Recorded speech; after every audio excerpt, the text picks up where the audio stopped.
Hey, and welcome to Yodi's Table. Today we'll be making this pumpkin cheesecake with the ginger snap crust. Of course, if you're interested in learning how to make this, please stay tuned. Catch you in a jiffy.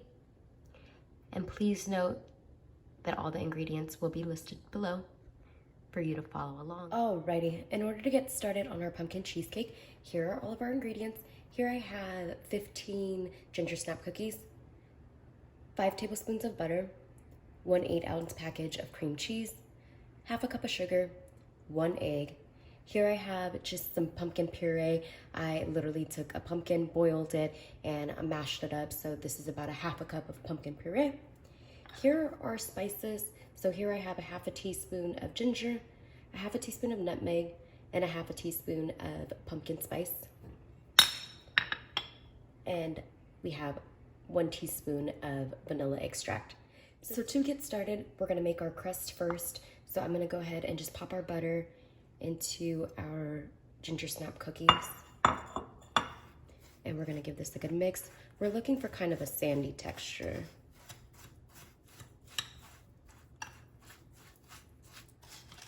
And if you want a thicker crust, by all means, add some additional ginger snaps.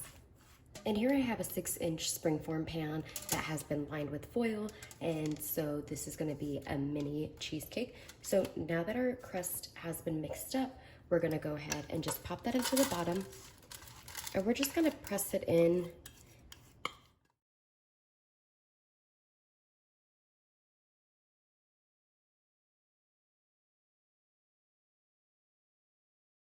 So once our crust is pressed into the bottom, we're gonna go ahead and pop this in the freezer and let it chill while we do the rest of the steps. Next, what we'll be doing is spicing up our pumpkin puree. So I'm gonna just take our ginger, our pumpkin spice, and our nutmeg and pop that right in. And we wanna give this a really good mix.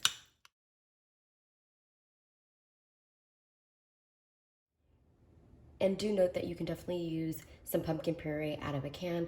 I just had some fresh pumpkin on hand, so that's what I'm using. So once our pumpkin puree is all spiced and mixed, we're gonna go ahead and set this aside.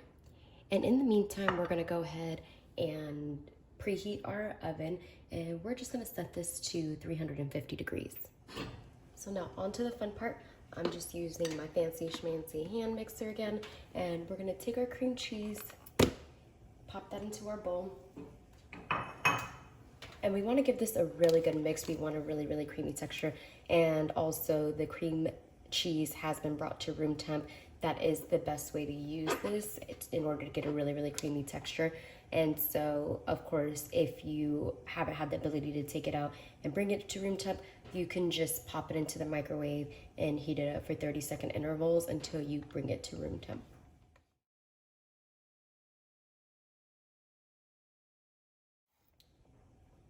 So once that's all nice and mixed up, we're gonna pop our sugar in a little bit. And just make sure every now and again you're scraping down the sides.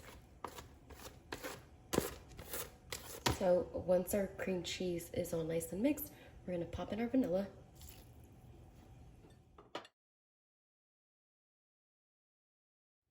So once that's all nice and mixed, we're gonna pop in our egg.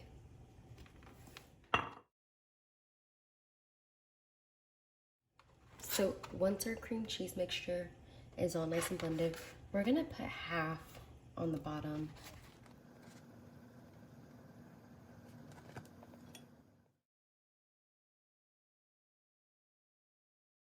And then with the remainder of the cream cheese, we're gonna pop in our pumpkin mixture. And we're gonna give this a nice little mix.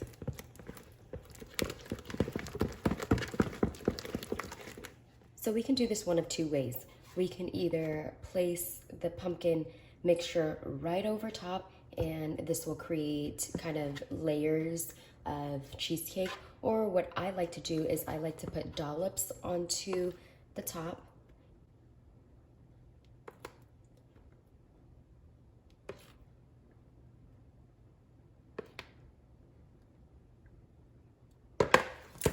And I like to kind of just give this a stir, and it'll create some cool little designs.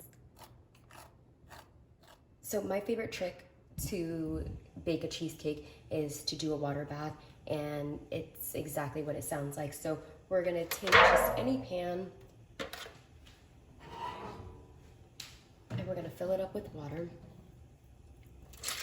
Well, you wanna do it about halfway. And then we're just gonna pop our springform pan right into that. And so what this does is it prevents any cracking on the top, and the steam from the water allows it to cook low and slow. And so as opposed to it cooking on the outside and not on the inside, this gives it an even cook all the way through. And so we're gonna pop this into the oven at 350 degrees for approximately, I would say, 30 minutes. The texture that we're looking for is for it to be jiggly in the middle. So when you shake it, you want some jiggle and some firmness on the outside. If it's too jiggly, that means it's not done yet. So you want to cook it for a few more minutes. And of course, you do not want to overbake it. And if by the time the center is firm, that means it's overbaked. So give it a check in approximately, I would say, 20 minutes. And then, of course, track your time from there. Alrighty, we'll be back. Alrighty, so I have officially taken out the pumpkin cheesecake out of the oven after baking it for approximately 35 minutes. And you can see that it does have a jiggle if you look closely enough, and it has that springy texture. And so what we're gonna do now is put this in the fridge, and you can refrigerate this overnight or for approximately 4 hours. I prefer overnight for best results, but of course that will be up to you. And so once this is all set, I'll show you how to plate this up. All right, catch you soon. Alrighty, so I did go ahead and allow my cheesecake to set for 24 hours. And so here we have it the next day. And I'm just gonna show you how I like to plate this.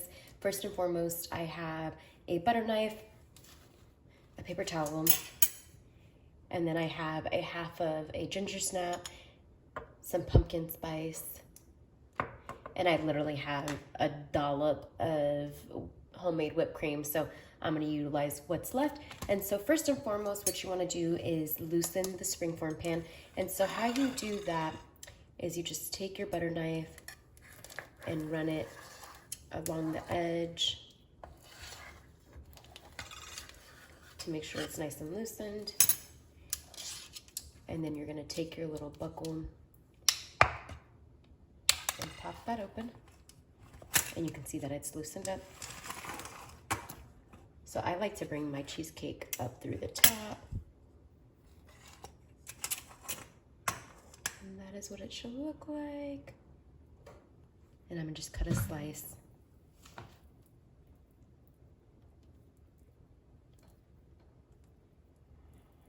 And you wanna make sure that you go down all the way to the bottom. And then I'm gonna just clean off my knife so I can make sure to get nice clean edges. Turn my cake slightly. And do the same on this side. If you have a cake spatula, that's probably the preference. And I'm gonna just dig right into it. And then from here, what I'll do is pipe some of that whipped cream right onto the top. And we really just want something to hold our little Gingersnap cookie. And then we'll sprinkle some of our pumpkin spice right on. And there we have it. Our pumpkin cheesecake. Of course, if you like this video, please don't forget to like, comment, share, and subscribe. Peace until next time.